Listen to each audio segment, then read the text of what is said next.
and the human impact and offsite property damage, and the public reaction. Basically, although different companies use different standards, but they all consider those areas.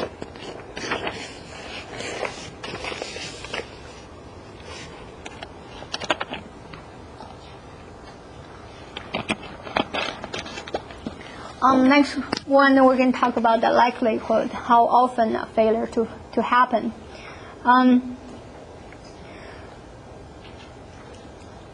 If you look at this table, you can tell actually this is the one we used during the New Zealand job HAZOP. So there's a NZRC on there.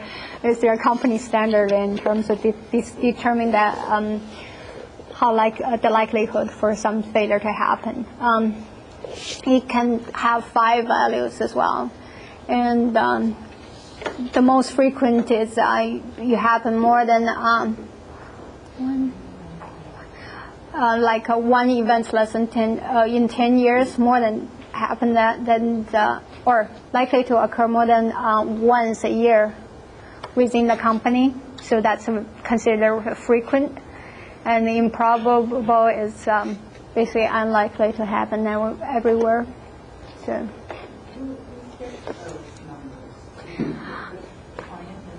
Yeah, different company if you go to their HAZOP, because although I have my set of stuff and but because they already conducted so many HAZOPs, they want to keep it in their uniform way, and so basically we adopt whatever they use. So just keep the similar standard in terms of judging those.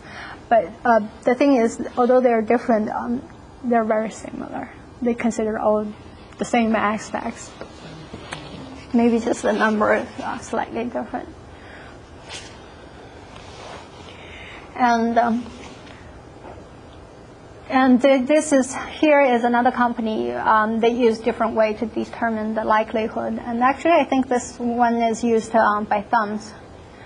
And you can see they consider likelihood not only how frequently it happened, and also it considered how many independent layer protection layer in place, which is kind of a safeguard for the process. And as well.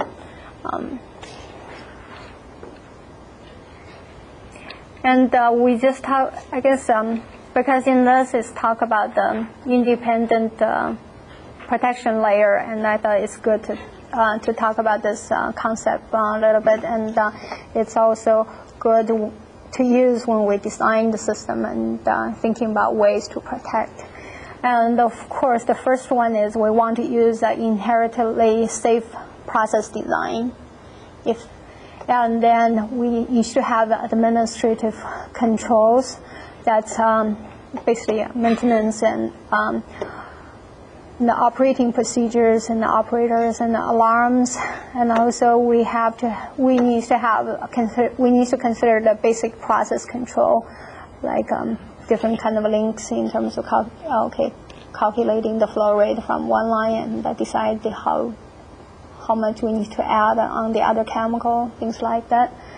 And also the next one is the safety instrumentation systems. That's basically the emergency shutdown system. And next layer is the mechanical safety system. That's include active mechanical protection, which including the relief valves, flare system that we always use, and also include the passive mechanical protection like firewalls or equipment guards, like rotating equipment. You always have a guard. Just make sure people don't just put their hands closed and just something got chopped up.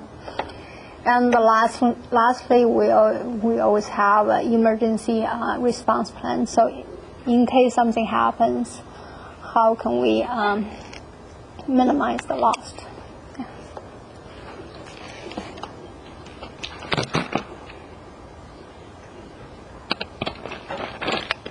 So after the risk is a function of likelihood and the severity, we already talked about that.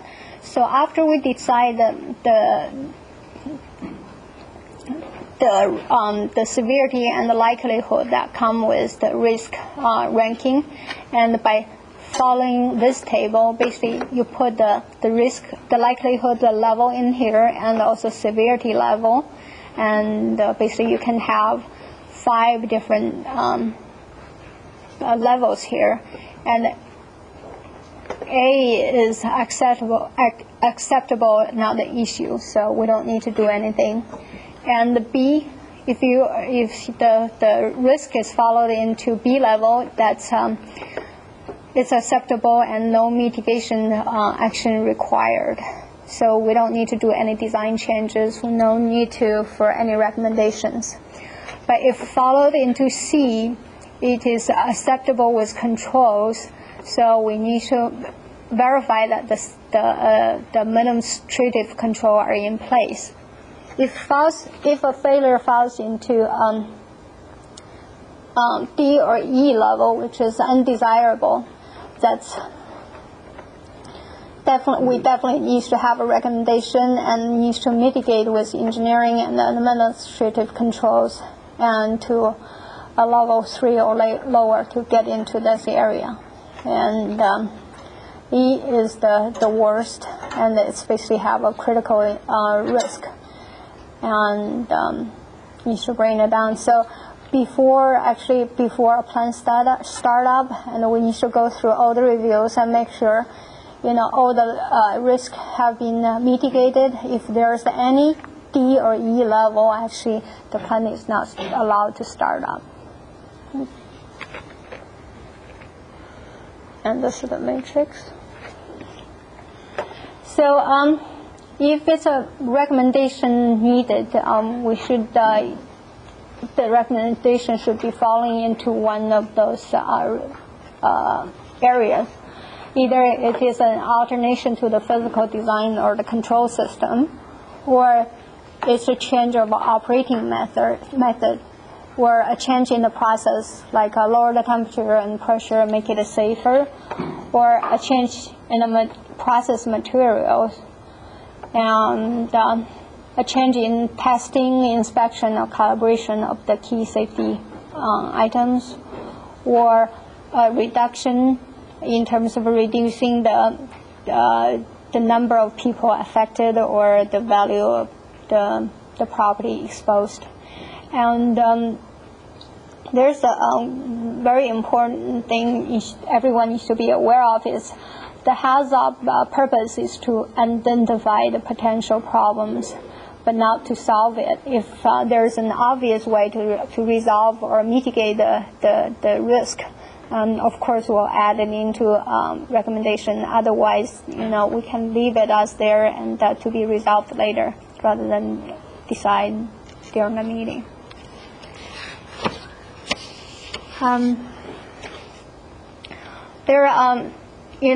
This is a sample worksheet, HAZOP worksheet shows here, and you can see, where's my cursor? Yeah. This was on the SUMS project, and here said, okay, the date and which node we're analyzing, and actually it's supposed to have the drawing number and the revision number on the drawing as well. And the parameter we're considering is temperature, and design intention was not put it in. It should be in there. And the guide word for this one is more, so basically the deviation is high temperature, and you have the causes, what people analyze, okay, this AC 8001 failed, and the consequences, higher water losses to the incinerator, loss of water inventory, then the higher concentration of amine, and possible amine losses to the thermal oxidizer. And the existing safeguard that's already designed in the system, put it in here, and here is the severity and likelihood, and the risk level, and recommendations. And normally it's have an action item that needs to be assigned to someone to be responsible to resolve it as well.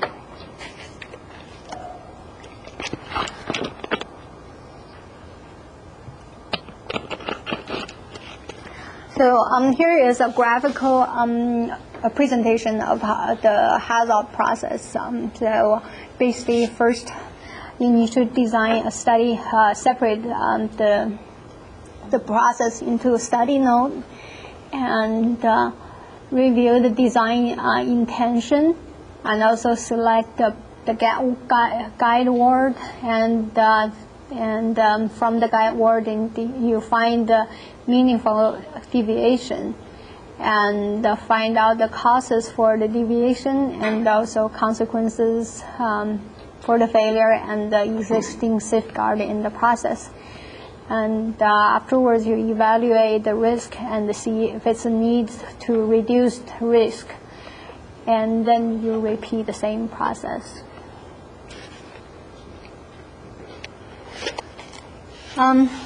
About the HAZOP report, it needs to record all the results, make sure it's understandable and can be easily updated by others, and the report needs to be reviewed and signed by all team members who participated in the meeting, and also need to be signed out by the management because they are the one actually be in charge of making sure the recommendations and all the mitigation ideas is included in the process.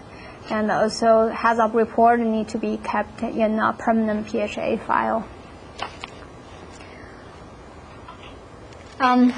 If you have an action item, that action item needs to be put into a formal tracking systems to ensure all action items are implemented as soon as possible, and have a description and expected completion date and assigned to someone, and also have a management review, make sure it's done, and needs to be documented in a file for the resolution. And HAZOPs, as part of PHA, needs to be updated and revalidated every 5 years. And besides the requirements, besides the reason that it is required by law, and the other reasons for update and revalidate is maybe the previous HAZOP does not meet the regulation requirement, and management or change needs to update and revalidate, like what happened in FlexPro when they take off, assume they went through the whole HAZOP process. But when there's a change, like when they take off reactor number 5 and put a piezo pipe to bypass reactor number 5, that's a change, then actually we need to go through the HAZOP and look at it again.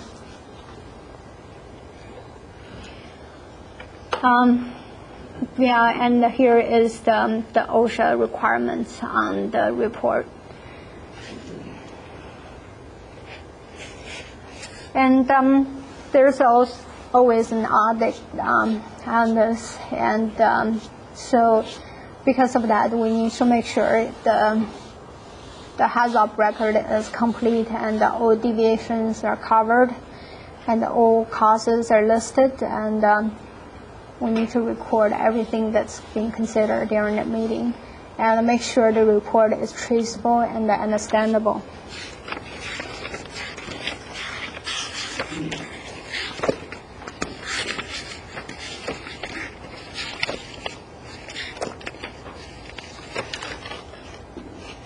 And the software programs, there are a lot of software programs used to develop the HAZOP worksheets. I guess the most widely used are the PHA Pro and the PHA Works. And the one I showed in the slide actually is done by the PHA Works. And the worksheets that in the handout are developed using the PHA Pro 7, which our company have a copy.